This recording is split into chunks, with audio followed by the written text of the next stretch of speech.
it or we need to move on. It's kind of like the Kuhnian notion that the two conflicting sides of a scientific battle, it's not about that. It's not about the conflict. That's not what happens. What happens is all of a sudden, everybody stops being interested in that paradigm and they do the other paradigm. And frequently I find undergraduates don't understand that. And that's something that you kind of have to teach them. They're always looking for the final battle.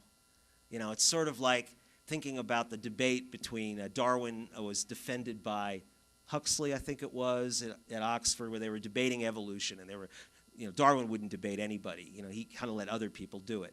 So I think it was Huxley who was the person who debated somebody else. That isn't what produced belief in evolution and why scientists began to adopt it. Finally, the useful paradigm was developed, and that's sort of the way publication works too. Ultimately, we decide over time whether it's useful and whether it has merit. And right now, we're depending on peer review to do that. Modest proposals: consider the alternatives developed in other disciplines. We should at least know about them. We should at least talk about them. And if they're not good, we don't use them, but we ought to know about them. The second thing is, one might think that this would be the field. Social personality would be the field for the development of a social psychology of research communication.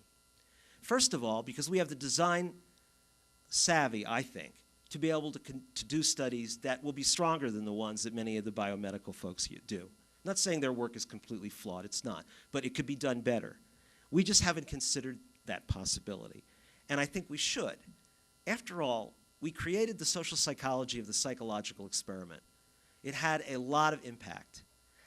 We no longer do it anymore because it's already part of the knowledge of the field. It's almost like nobody ever cites, you don't have to cite Newton when you talk about gravity. You don't have to do that.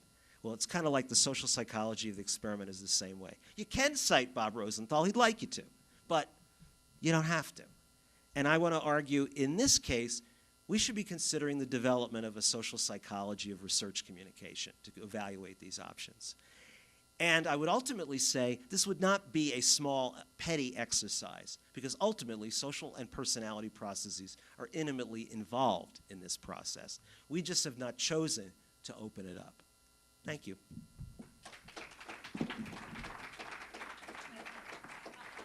And we believe that in a former life he was a peer reviewer. And I'm sorry I went over.